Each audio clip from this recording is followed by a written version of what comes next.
Hello दोस्तों, नमस्कार। तो कैसे हैं आप लोग? मैं आशा करता हूँ आप सभी लोग बिल्कुल स्वस्थ हैं।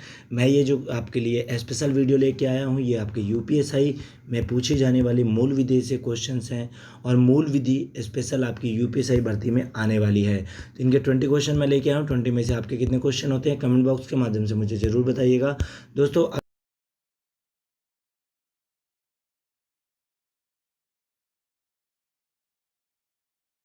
एजुकेशन विद चेतन आप देख रहे हैं, जैसे कि इसको सब्सक्राइब करें। अगर आप यूपीएसआई, एसएससी, जीडी या पेट एग्ज़ाम या फिर यूपीपी कांस्टेबल भर्ती जैसे तैयारियां कर रहे हैं तो ज़रूर सब्सक्राइब करिए। ये वीडियो आपके लिए मोस्ट इंपॉर्टेंट होने वाला है। जो आप यूपीएसआई की भर्ती की तैयारी कर रहे हैं स्पेशल उनके लिए। चलिए दोस्तों, देखते हैं यूपीएसआई की भर्ती के क्वेश्चन का फर्स्ट क्वेश्चन जो कि पूछा जा चुका है। 2014 की भर्ती में आया हुआ क्वेश्चन है ये। आईपीसी की किस धारा में लोक उपद्रव की परिभाषा दी गई है? अब आपको बताना है आईपीसी की धारा किस धारा में लोक उपद्रव की जो है परिभाषा दी गई है। 4 ऑप्शन आपके दिए हुए हैं, आपको राइट ऑप्शन चुन के बताना है दोस्तों। तो फटाफट कमेंट बॉक्स के माध्यम से आप मुझे बताइए। इसके अलावा मैं आपको 2-4 चीज़ें इसके जो है टॉपिक वो और भी मोस्ट इंपॉर्टेंट होंगे और वो भी मैं क्लियर करके चलूँगा। तो चलिए इसका फटाफट राइट ऑप्शन मुझे कमेंट बॉक्स के माध्यम से बताइए दोस्तों। तो लोक उपद्रव जो दिया गया है दोस्तों, वह दिया गया आपका धारा 268 में। धारा 268 में आईपीसी की धारा जो है लोक उपद्रव की परिभाषा दी गई है और यह जो है भारतीय संविधान का अध्याय 14 में लोक सेवा, स्वास्थ्य, क्षेम, सुविधा, शिष्टता और सदाचार पर प्रभाव डालने वाले अपराधों के विषय में दिया गया है। याद रखिएगा 268 से लेके मैं क्लियर देखता हूँ क्वेश्चन में, आपका थोड़ा सा ख़राब नहीं करना चाहता हूँ। तो 268 से लेके 294 तक में दिया हुआ है, यानी जो उपद्रव की जो परिभाषा है वह आपकी आईपीसी की धारा 268 से लेके 294 तक दी गई है। ठीक है दोस्तों, और इसके अलावा मैं आपको बता देता हूँ जो और भी धाराएं आपकी पूछी गई हैं यहाँ पे वह किन के बारे में है। तो चलिए बता देता हूँ, जैसे कि 270 हो गई। 270 जो धारा होती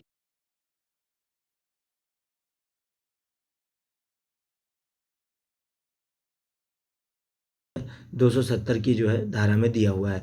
272 की बात करें अगर, तो 272 में विक्रय के लिए आयोजित खाद्य या पेय का अमिश्रण कहते हैं, वह 272 में दिया हुआ है। और धारा 300 की बात करें तो धारा 300 जो है यह हत्या से संबंधित है दोस्तों, याद रखिएगा हत्या से संबंधित है धारा 300। चलते हैं नेक्स्ट क्वेश्चन पे। नेक्स्ट क्वेश्चन है आपका 61 क्वेश्चन मैं रीड कर रहा हूँ यहाँ पे। देखिए 61 क्वेश्चन क्या है।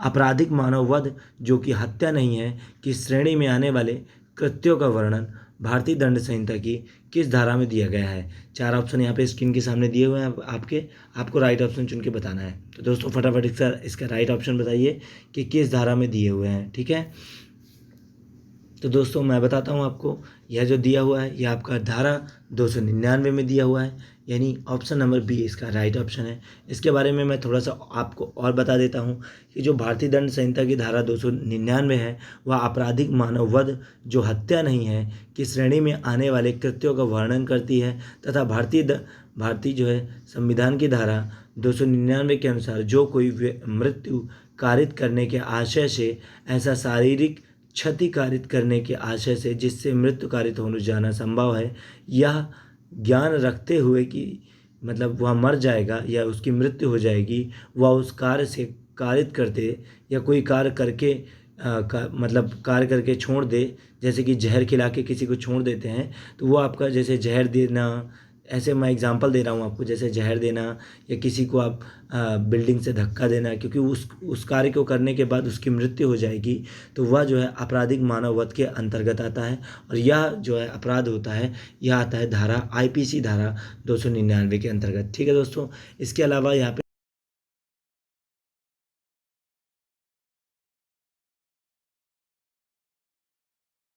संबंध में होती है। धारा 302 जो है आपको बताऊं मैं, धारा 302 जो होती है यह होती है हत्या के लिए दंड से संबंधित। मतलब अगर आप धारा 302 अगर आपके ऊपर लगी है तो यह संबंधित होगी कि आपने हत्या किया है और धारा इसके उपरांत आपको जो है सजा दी जाएगी। ठीक है दोस्तों, तो पहले अगर आप कोई हत्या करते हैं तो आपके ऊपर 2 धाराएं लगेंगी। पहली धारा जो है आईपीसी की धारा 300 और उसके बाद लगेगी आईपीसी की धारा 302 ठीक है दोस्तों, तो चलते हैं नेक्स्ट क्वेश्चन की तरफ। नेक्स्ट क्वेश्चन क्या है आपका, नेक्स्ट क्वेश्चन देखते हैं। नेक्स्ट क्वेश्चन है 62 क्वेश्चन क्या कह रहा है, चलिए रीड करते हैं। ये आईपीसी की धारा पूछा है, हत्या और मानव वध में अंतर से संबंधित वाद है। क्या पूछा है, वाद है। वाद मतलब जो संशोधित हुए जो है वाद होते हैं उन्हीं को पूछ रखा है, हत्या और मानव वध में अंतर से संबंधित वाद। तो दोस्तों 4 ऑप्शन दिए हुए हैं, आपके राइट ऑप्शन आपको चुन के बताना है कि यह जो है वाद कौन सा है। तो यह जो वाद दिया हुआ है यह आपका दिया है रेख बनाम गोविंदवाद। कौन सा है, रेख बनाम गोविंदवाद में हत्या और मानव वध में दोनों में अंतर दिया हुआ है। ठीक है दोस्तों, इसके अलावा मैं आपको बता देता हूँ रेख बनाम गोविंदवाद मामले में हत्या और मानव वध में अंतर स्पष्ट किया है। ठीक है, और इसके अलावा जो आपका दिया हुआ है यहाँ पे बरीन्द्र घोष बनाम एम्परर, इसके बारे में मैं आपको पढ़ा चुका हूँ, लेकिन मैं इस मूल विधि के जितने भी क्वेश्चन डालने वाला हूँ कल से, तो दोस्तों आज का ये फर्स्ट समझ लीजिए आपका चैप्टर है मूल विधि का, जिसमें मैं आपके 20 क्वेश्चन करवा रहा हूँ। इसके बाद मैं आपका हर दिन पर डे मूल विधि के सारे क्वेश्चन करवाऊँगा। ठीक है दोस्तों, तो इसका जो बरीन्द्र कुमार घोष बनाम एम्परर दिया है यह किसके लिए दिया गया है, यह जो है समान आशय के अग्रसर करने में कई व्यक्तियों द्वारा दिए गए कार्य से संबंधित होता है। ठीक है दोस्तों, याद रखिएगा, मोस्ट इंपॉर्टेंट है।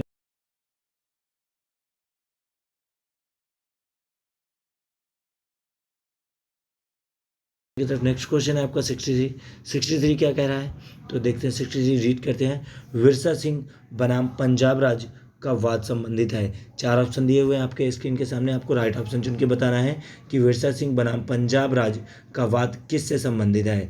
फटाफट बताइए इसका राइट ऑप्शन कौन सा होगा दोस्तों।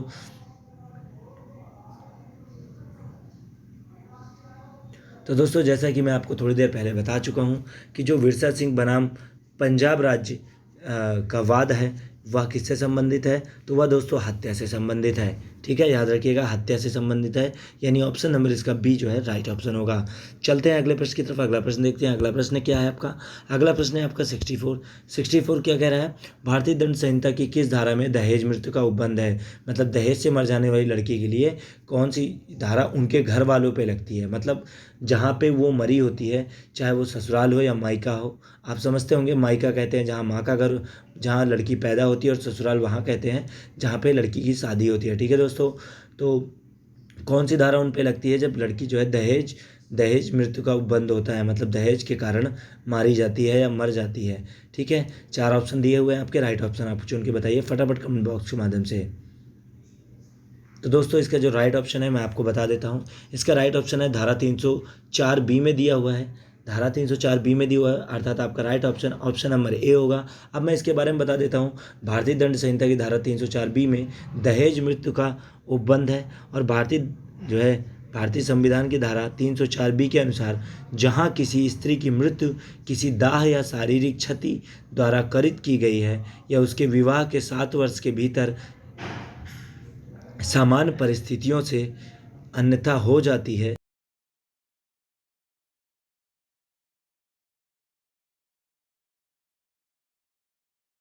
दहेज की किसी मांग के लेके उसको जो है संबंध में उसके साथ धमकी या फिर मान लीजिए उसको जो है प्रताड़ित किया है, तो वहाँ पे आपकी धारा 304 बी लागू होगी। ठीक है दोस्तों, चलते हैं नेक्स्ट क्वेश्चन की तरफ। नेक्स्ट क्वेश्चन देखते हैं आपका, नेक्स्ट क्वेश्चन क्या है 65। तो दोस्तों देखते हैं नेक्स्ट क्वेश्चन क्या है। नेक्स्ट क्वेश्चन है आपका 65 क्वेश्चन क्या कह रहा है, चलिए रीड करते हैं। 65 क्वेश्चन है आपका, भारतीय दंड संहिता में निम्नलिखित में से धारा आपराधिक मानव वध करने के प्रयत्न का उपबंध है। ठीक है, 4 ऑप्शन आपके स्क्रीन के सामने दिए हुए हैं, आपको इसका राइट ऑप्शन चुन के बताना है। तो फटाफट कमेंट बॉक्स के माध्यम से बताएं दोस्तों कि इसका राइट ऑप्शन क्या होगा। तो इसका राइट ऑप्शन क्या होगा, फटाफट बताइए दोस्तों मैं आपको 3 से 4 सेकंड का टाइम देता हूँ, इसीलिए ताकि आप उस क्वेश्चन को पढ़ सकें। अगर पढ़ नहीं पाते तो स्क्रीनशॉट ले सकते हैं, डाउनलोड कर सकते हैं। ठीक है दोस्तों, तो इसका राइट ऑप्शन बता देता हूँ, जो भारतीय दंड संहिता में निम्नलिखित धारा में आपराधिक मानव वध करने के प्रयत्न में किया जाता है, तो वहाँ पे आपकी धारा 308 लागू होती है, यानी आईपीसी की धारा 308 लागू होगी जब आप मानव किसी का जो है मर्डर करने का प्रयत्न करेंगे। जैसे कि आपने गोली चलाया और वह बच गया, आपने चाकू से उस पर वार किया और हॉस्पिटल पे जाके जो है डॉक्टर ने उसे बचा लिया, तो वहाँ पे आपके ऊपर कौन सी धारा लगेगी, तो वहाँ पे जो आपकी धारा लगेगी आईपीसी की धारा 308 लगेगी। ठीक है दोस्तों, तो चलिए नेक्स्ट क्वेश्चन देखते हैं। नेक्स्ट क्वेश्चन क्या है। इसके अलावा मैं आपको बता देता हूँ जो और भी धाराएं दी हुई हैं, जैसे धारा 305। धारा 305 जो होती है वह शिशु या उन्मत्त व्यक्ति की आत्महत्या का दुष्प्रेरण होता है, मतलब छोटे बच्चे को मारने या किसी व्यक्ति की आत्महत्या का दुष्प्रेरण का कारण होता है। ठीक है। धारा 306 जो दी गई है यह आपकी जो है आत्महत्या का जो है कारण की वजह से दी गई है, क्योंकि आत्महत्या के बारे में उपबंध जो दिया हुआ है, यानी आत्महत्या के बारे में जितने भी कानून दिए हुए हैं आईपीसी की धारा 306 में दिए हुए हैं। ठीक है दोस्तों। 307 में हत्या करने का प्रयत्न से संबंधित है। हत्या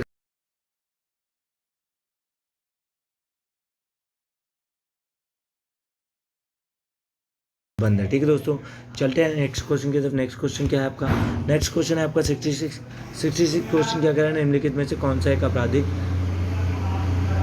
तो दोस्तों निम्नलिखित में से कौन सा एक आपराधिक नहीं है, आपको बताना है। 4 ऑप्शन आपकी स्क्रीन के सामने दिए हैं, फटाफट इसका राइट ऑप्शन बताइए दोस्तों कमेंट बॉक्स के माध्यम से कि इसका राइट ऑप्शन कौन सा होगा। तो दोस्तों इसका जो राइट ऑप्शन होगा वो होगा आत्महत्या। ठीक है। आत्महत्या जो कि एक अपराध नहीं है, आत्महत्या को अपराध नहीं घोषित किया गया है, क्योंकि इसमें खुद की हत्या करने का प्रयत्न होता है और इसे अपराध घोषित नहीं किया गया है। ठीक है। जो इसको करता है कि उसके बाद उसको जेल हो जाए, ऐसी कोई धारा नहीं लागू है। बल्कि चलते हैं नेक्स्ट क्वेश्चन की तरफ। नेक्स्ट क्वेश्चन देखते हैं क्या है। नेक्स्ट क्वेश्चन है आपका 67 क्वेश्चन क्या कह रहा है। अपराध के गठन के लिए निम्नलिखित में से किन तत्वों का होना अपरिहार्य है। क्या है, अपरिहार्य है। 4 ऑप्शन दिए हुए हैं आपके, आपको राइट ऑप्शन चुन के बताना है। तो दोस्तों फटाफट इसका राइट ऑप्शन बताइए, इसका राइट ऑप्शन क्या होगा। दोस्तों मैं इसके चारों विकल्प आपको पढ़ के बता देता हूँ। कोई कार्य या लोभ का किया जाना। ठीक है। ऑप्शन बी है आपका आपराधिक कार्य करने का आशय। ठीक है। ऑप्शन सी है वह कृत्य विधि द्वारा वर्जित तथा दंडनीय हो। ठीक है। और ऑप्शन डी है आपका उपरोक्त सभी। तो दोस्तों इसका जो राइट ऑप्शन है वो होगा उपरोक्त सभी, ऑप्शन डी। ठीक है, बिल्कुल सही होगा। चलते हैं नेक्स्ट क्वेश्चन की तरफ। नेक्स्ट क्वेश्चन देखते हैं आपका क्या है। नेक्स्ट क्वेश्चन है आपका 68 क्वेश्चन क्या कह रहा है।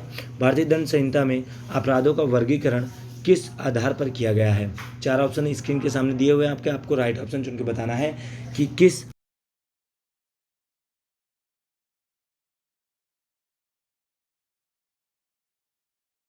दोस्तों इसका जो राइट ऑप्शन होगा वो होगा संख्यांकीय आधार पर। किसके आधार पर, संख्यांकीय आधार। क्योंकि जो आईपीसी की धारा है, जो आईपीसी की धारा है वो ऐसे ही तो है 302, 303, 304, 305, 306। तो ये संख्यांकीय आधार पर अपराधों का जो है वर्गीकरण किया गया है। ठीक है दोस्तों, चलते हैं नेक्स्ट क्वेश्चन की तरफ। इसका जो राइट ऑप्शन मैंने आपको बताया वो है बी, संख्यांकी जो है आधार पर। नेक्स्ट क्वेश्चन है आपका 69 क्वेश्चन क्या कह रहा है, चलिए रीड करते हैं। 69 क्वेश्चन क्या कह रहा है आपका। अपराध की संख्या के आधार पर सरकार ने अपराधों का वर्गीकरण निम्नलिखित में से किस आधार पर किया है। 4 ऑप्शन दिए हुए हैं आपके, राइट ऑप्शन आपको चुन के बताना है। तो फटाफट कमेंट बॉक्स के माध्यम से दोस्तों बताइए इसका राइट ऑप्शन कौन सा होगा। तो दोस्तों अपराध की संख्या के आधार पर सरकार ने अपराधों का वर्गीकरण व्यक्ति, संपत्ति, राज्य के आधार पर किया है। ठीक है। तो व्यक्ति, संपत्ति, राज्य के आधार पर किया है। तो इसका जो राइट ऑप्शन होगा वो ऑप्शन नंबर डी होगा। ठीक है, उपरोक्त तो सभी। ठीक है दोस्तों, चलते हैं नेक्स्ट क्वेश्चन की तरफ। नेक्स्ट क्वेश्चन क्या है आपका। नेक्स्ट क्वेश्चन है आपका 70। ठीक है, ये क्या कह रहा है, रीड करते हैं। निम्नलिखित में से कौन सफ़ेदपोश अपराधों में शामिल है। सफ़ेदपोश अपराध मतलब क्या होते हैं। सफ़ेदपोश अपराध मतलब होते हैं रिश्वत लेना, जख्माखोरी करना, मतलब जख्माखोरी करना जैसे कि किसी से पैसे लेके किसी को मारना। ठीक है। गबन करना, गबन एक प्रकार से कह सकते हैं हम किडनैपिंग करना, जो हिंदी का शुद्ध रूप है उसे गबन कहते हैं। ठीक है दोस्तों, तो सफ़ेद जो पोशों वाले होते हैं वो यही कार्य करते हैं, यानी इसका जो राइट ऑप्शन होगा वो ऑप्शन नंबर डी होगा, उपरोक्त सभी। ठीक है दोस्तों, चलते हैं नेक्स्ट क्वेश्चन की तरफ। नेक्स्ट क्वेश्चन है आपका 71 क्या कह रहा है आपका, चलिए रीड करते हैं। निम्नलिखित में से कौन सी सामाजिक संस्थाएं अपराध की उत्पत्ति के लिए उत्तरदायी होती हैं। 4 ऑप्शन आपके दी हुई हैं, आपके राइट ऑप्शन चुन के बताना है आपको किसका राइट ऑप्शन कौन सा होगा। फटाफट कमेंट बॉक्स के माध्यम से बताइए दोस्तों किसका राइट ऑप्शन कौन सा है।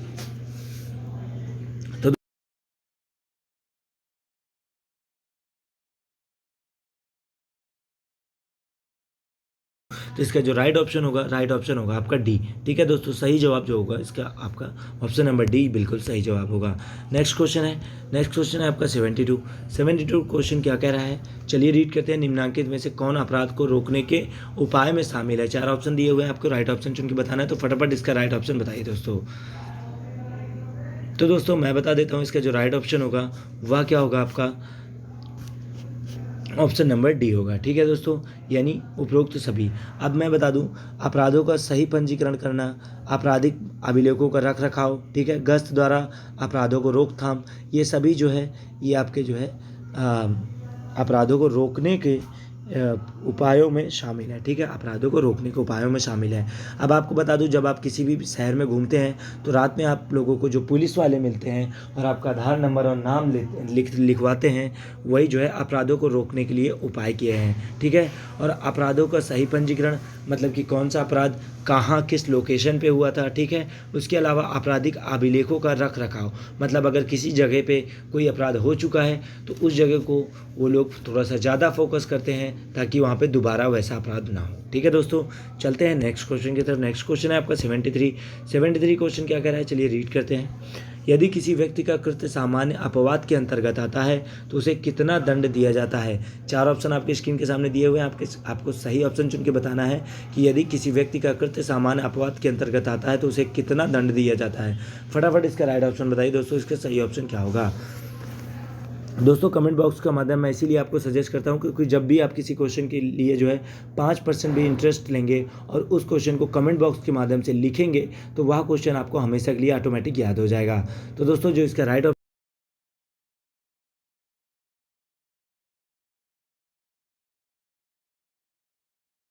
अंतर्गत आता है तो उसे कोई दंड नहीं दिया जा सकता। सामान्य अपवाद भारतीय दंड संहिता के अध्याय 4 में दिया गया है और ये धारा 76 से लेकर 106 धारा 76 से लेके 106 यानी 106 तक दी हुई है। ठीक है दोस्तों, चलते हैं नेक्स्ट क्वेश्चन की तरफ। नेक्स्ट क्वेश्चन क्या है आपका, नेक्स्ट क्वेश्चन है आपका 74 क्या कह रहा है, चलिए रीड करते हैं। ऐसा कुछ भी अपराध नहीं होगा, जो क्वेश्चन है ये दिया हुआ है, ऐसा कुछ भी अपराध नहीं होगा, तो इसको आपको समझना है कि इसका जो राइट ऑप्शन है वह कौन सा होगा। तो फटाफट इसका राइट ऑप्शन आप बताइए कि इसका राइट ऑप्शन कौन सा होगा। ऐसा कुछ भी अपराध नहीं होगा, ऐसा कौन सा कार्य है जो अपराध की संज्ञा में नहीं आता है। 4 ऑप्शन है, आप फटाफट बताइए इसका राइट ऑप्शन। तो दोस्तों ऐसा कुछ भी अपराध नहीं होगा यदि वह आत्मरक्षा के अधिकार के प्रयोग में किया गया हो। ठीक है दोस्तों, यानी इसका जो राइट ऑप्शन होगा वो होगा आपका ऑप्शन नंबर डी। अब आत्मरक्षा के लिए मैं बता दूं आपको, जैसे कि आपके घर में कोई सेंध लगा के घुस रहा है तो आप अगर आप उसका मर्डर भी कर देते हैं दोस्तों, तो वहाँ पे आपके लिए कोई भी आपराधिक सज़ा नहीं होगी, ना कोई भी आईपीसी धारा लगेगी। बस आपको सही समय और एक अपने अलावा एक और विटनेस चाहिए होगा जो आपको कत्ल करते देखे, क्योंकि आप वहाँ पे मतलब अपने जान और माल क्या कहते हैं सामान की या फिर धन संपत्ति की सुरक्षा हेतु उसका आप मर्डर करते हैं या उसको आप घायल करते हैं, तो वहाँ पे आपके ऊपर कोई भी कानून लागू नहीं होगा और आपको जो है क्या कहते हैं बर्खास्त बोले तो आराम से छोड़ देंगे और वहाँ पे बस आपसे कुछ कानूनी कार्रवाई करवाएंगे। ठीक है दोस्तों, चलते हैं नेक्स्ट क्वेश्चन की तरफ।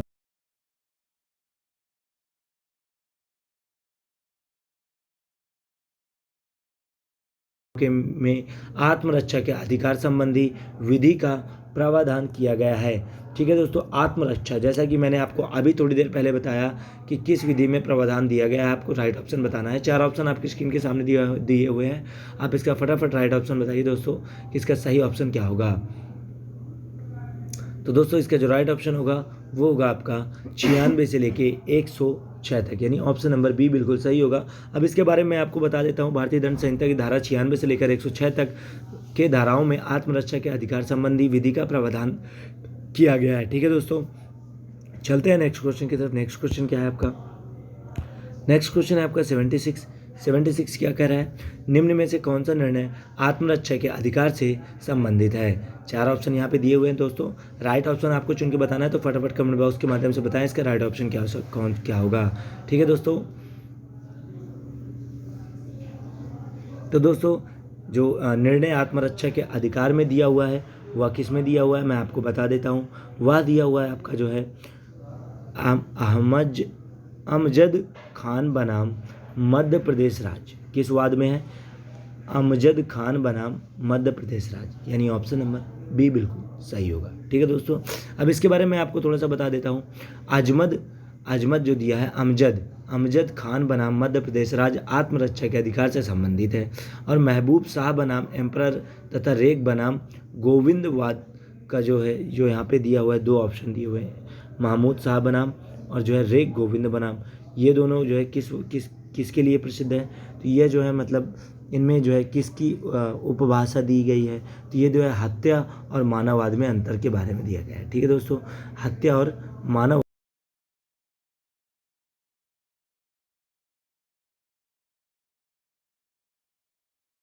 पागलपन के प्रभाव में खा को जान मारने का प्रयत्न करता है। मान लीजिए किसी व्यक्ति का नाम है का, जो कि पागलपन के प्रभाव में, यानी उसका माइंड सही नहीं है और वो गुस्से में हो सकता है या फिर वह किसी प्रकार की दुष्ट जो है कार्य करने के मूड में हो सकता है, जो कि खा को जान से मारने का प्रयत्न करता है। यहाँ जो है कौन सा ऑप्शन सही होगा। 4 ऑप्शन आपकी स्क्रीन के सामने दिए हुए हैं दोस्तों, फटाफट बताइए कि वह जो है किस जो है कि उसके ऊपर क्या लागू होगा और कौन सी धारा इसमें सही होगी। 4 ऑप्शन दिए हुए हैं आपके स्क्रीन के सामने, फटाफट बताइए दोस्तों इसका राइट ऑप्शन क्या होगा। तो दोस्तों मैं बताता हूँ, इसका जो राइट ऑप्शन होगा वो होगा आपका का किसी हत्या का दोषी नहीं है, ठीक है, किंतु खा को प्राइवेट प्रतिरक्षा का अधिकार है। मतलब का जो है, का पागलपन के द्वारा जो है, क्योंकि का तो पागल है और पागलपन के द्वारा वह दोषी नहीं होता, जो पागल होता है वह दोषी नहीं होता। याद रखिएगा, जिसकी माइंडली या मेंटली स्थिति खराब होती है वह जो है पागल जो है दोषी नहीं होता। लेकिन जो खा होगा वह अपनी आत्मरक्षा के जो है प्रति जो है उसको कुछ भी मार सकता है, गिरा सकता है, उसको बांध सकता है, ठीक है। और उसके अलावा जो है उसको जो है जान से तो नहीं मार सकता, क्योंकि वो भी जानता है कि वो पागल है, लेकिन वो उसका जो है कहीं ना कहीं उससे बचने के लिए प्रतिरक्षा का उसको अधिकार प्राप्त होता है। ठीक है दोस्तों, तो अगर मैं आपको एग्जांपल दूं कि अगर आपके सामने कोई भी पागल आके आपको ईंट उठा के मारता है, तो आप याद रखिएगा कि आप या तो उससे बच के भागिए, या तो फिर छिप जाइए, या तो फिर उल्टा उसको उतना तेज मार दीजिए जैसे कि वो आपसे डर कर भाग जाए। ठीक है दोस्तों, तो ये तो मैंने आपको एग्जाम्पल दिया है, कभी ऐसा ट्राई मत करना। नेक्स्ट क्वेश्चन है 78 क्या कह रहा है।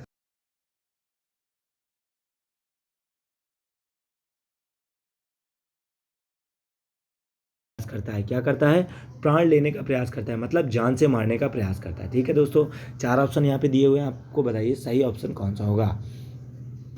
तो दोस्तों इसका राइट ऑप्शन फटाफट कमेंट बॉक्स के माध्यम से बताएं दोस्तों। तो दोस्तों मैं बता देता हूँ, जो भारतीय दंड संहिता की धारा 98 के दृष्टांत का में यह बात कही गई है कि बा की आत्मरक्षा का अधिकार यद्यपि आ पागल है तो, ठीक है, यानी जो बा है वह अगर जो है आ जो है पागल है और बा को जो है जान से मारने की धमकी दे रहे हैं, तो जो है बा को आत्मरक्षा का अधिकार है यद्यपि आ पागल है, मतलब वह उसको जान से भी मार सकता है आत्मरक्षा के अंतर्गत। ठीक है, मार सकता है जब वह उसके प्राण लेने के लिए ही उतारू हो जाए, मतलब आप जान लेके ही मानोगे क्या। ठीक है दोस्तों, तो ये थे आज के आपके टॉप 20 क्वेश्चंस। तो कैसे लगे दोस्तों कमेंट बॉक्स के माध्यम से मुझे ज़रूर बताइएगा। और याद रखिएगा कि अगर आप कोई भी वीडियो लाइक करते हैं तो लाइक से मुझे कुछ मिलता नहीं है, बस आप लोगों के लाइक से मैं थोड़ा सा मोटिवेट हो जाता हूँ। और दोस्तों अगर आपके जो है फैमिली या फ्रेंड सर्कल के किसी भी ग्रुप में UPSI या UPP कांस्टेबल भर्ती या SSC GD या फिर पेट एग्ज़ाम या फिर वीडियो भर्ती या लेखपाल भर्ती की जो है तैयारियाँ कर रहे हैं, तो उनको ये वीडियो ज़रूर शेयर कीजिएगा।